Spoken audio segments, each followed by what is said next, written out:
Olá, eu sou André Simões e sejam bem-vindos ao quarto episódio da série Tayada Dreams, um sonho daqui. O intuito dessa série é contar histórias de caçapavenses que têm levado o nome da nossa cidade mundo afora com seu talento. Conheçam hoje a história do Rei da Voz de Caçapava. Com vocês, Junião Santos. Quero chorar o teu choro, quero sorrir teu sorriso. Valeu por você existir, amigo.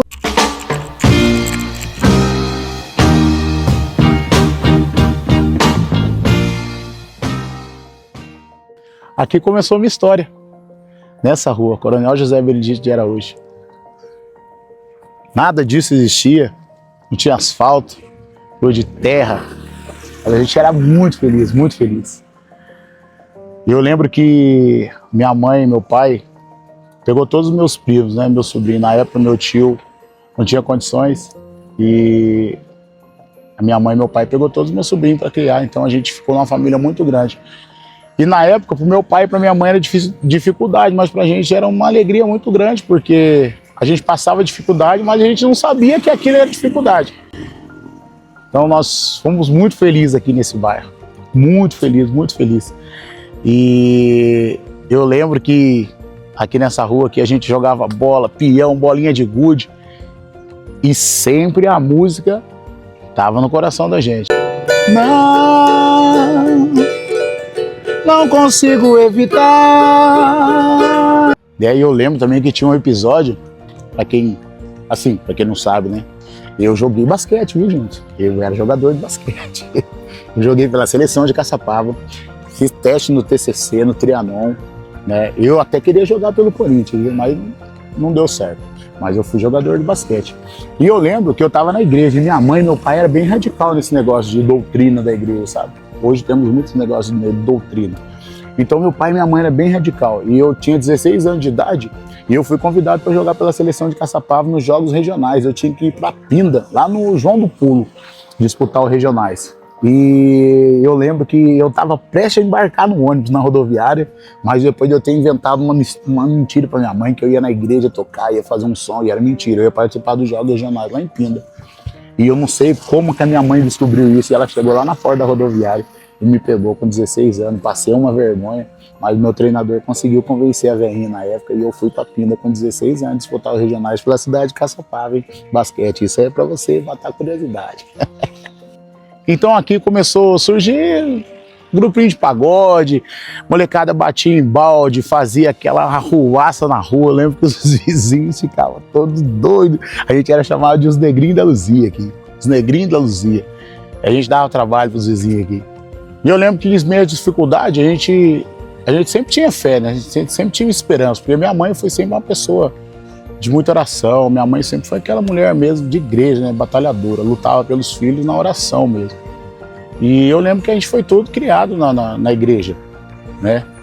E foi uma fase muito boa, a gente aprendeu bastante. Eu acho que a igreja em si ajudou a minha mãe também na criação, voltado para a educação, né? A gente passava bastante dificuldade, mas na igreja a gente, né, achava assim, vamos dizer, um alívio. Na igreja a gente tinha muita ligação com outras igrejas, né, outras denominações. Pessoal da Assembleia de Deus, Quadrangular, várias igrejas. Vou falar todas, eu vou até esquecer de algumas, e eu não posso. Vou estar sendo injusto com alguns amigos. Mas tinha várias denominações que a gente formou uma aliança muito grande. Então dessas denominações a gente foi fazendo amizade entre um e o outro, e a gente montamos um grupo de pagode gospel na época.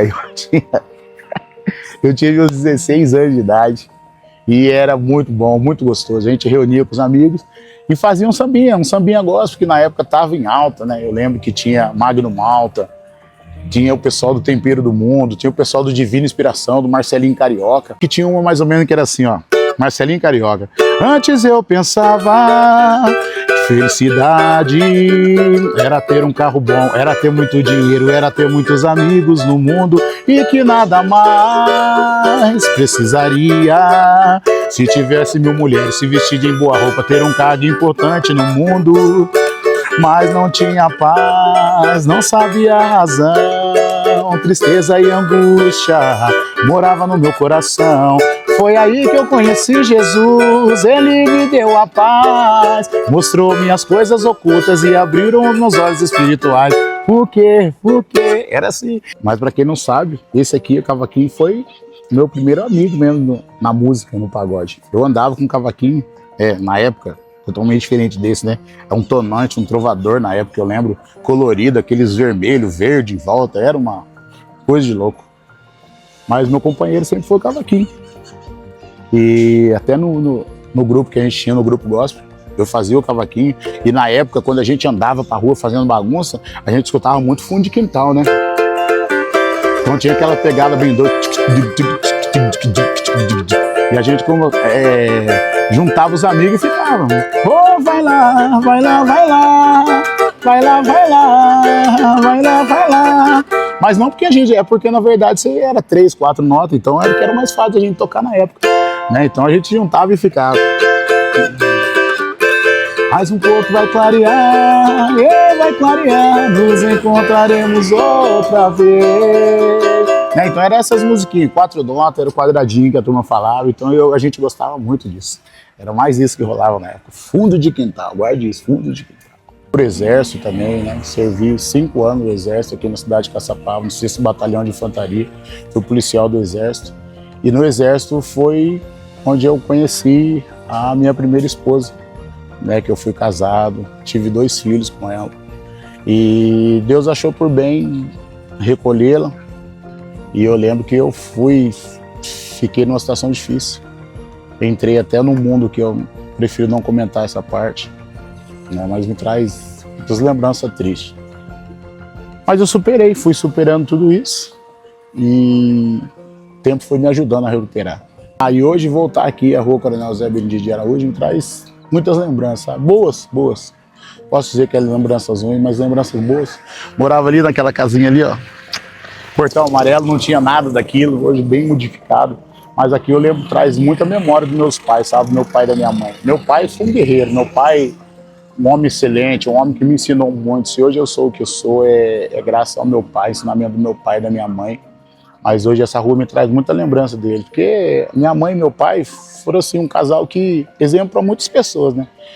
Eles, além de criar os meus sobrinhos, vieram os outros agregados, né? Então nessa pequena casa, hoje bem maior, né? Com 4 quartos, 2 banheiros, a gente morava em 3 cômodos. E ali meu pai conseguiu criar ao todo 16 pessoas, fora os 3 filhos. Eu, Ana Cláudia e Andresa. Hoje só são eu e a Andresa, né? Porque a Ana Cláudia também hoje já partiu para o descanso merecido. Mas eu lembro muito dos meus pais. E se eu pudesse hoje deixar uma mensagem para eles, eu acho que eu podia dizer: pai e mãe, obrigado. Obrigado por tudo. Em 2012 foi um grande começo da minha vida.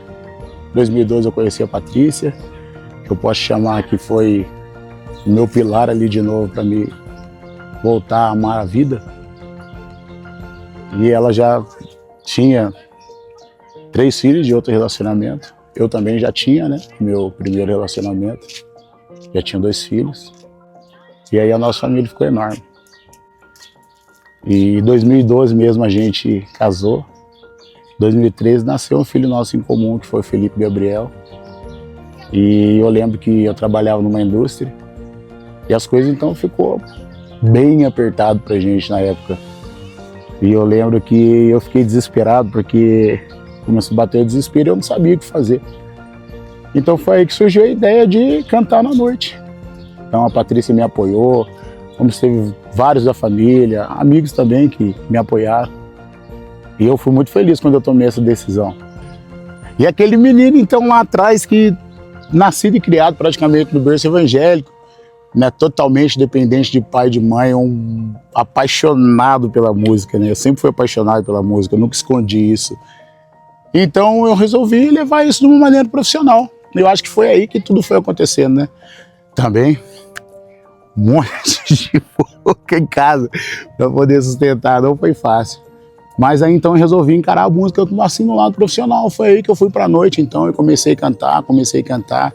A música nunca saiu de dentro de mim, eu acho que foi o casamento perfeito. Mesmo porque eu sempre encarei também como um dom de Deus, né? Eu nunca frequentei aula nenhuma, eu nunca participei assim de de nenhum movimento de workshop para aprender música, sempre foi na rua. Tudo que eu aprendi hoje na música foi na rua, né, com pessoas que tocavam muito na época, eu achava, né, que hoje são meus verdadeiros maestros. Mas tudo que eu aprendi foi de ouvido, então hoje eu trouxe isso para minha vida profissional e estou muito feliz. Hoje eu me considero um cantor profissional. Eu acordo pela noite, pego o violão e faço uma canção. Viajo em pensamento apenas pra me inspirar. Procuro as palavras certas pra canção, tocando um violão. Hoje eu procuro levar a vida de uma maneira leve, de uma maneira que fica mais fácil, né, pra me viver. Procuro sempre sorrir. Eu nunca vou atribuir meus problemas a ninguém. Eu acho que problemas a gente tem que administrar. E eu acho que eu sorrindo e eu transmitindo alegria, acho que fica mais fácil. E hoje eu espero, com a minha música, com o meu talento, né, que Deus me deu, espero poder estar alcançando muitas pessoas, levando alegria para várias pessoas. É o que eu faço bem, né? Me considero hoje um cantor profissional, né? Mas eu acho que isso também não é motivo para me erguer meu ego. Mas sou muito feliz naquilo que eu faço, a música está dentro de mim, eu espero transmitir alegria para muita gente através disso. Eu sou o Junião Santos, tenho 47 anos, casado com Patrícia Alves Ribeiro, tenho 6 filhos, 6 netos e essa é a minha história.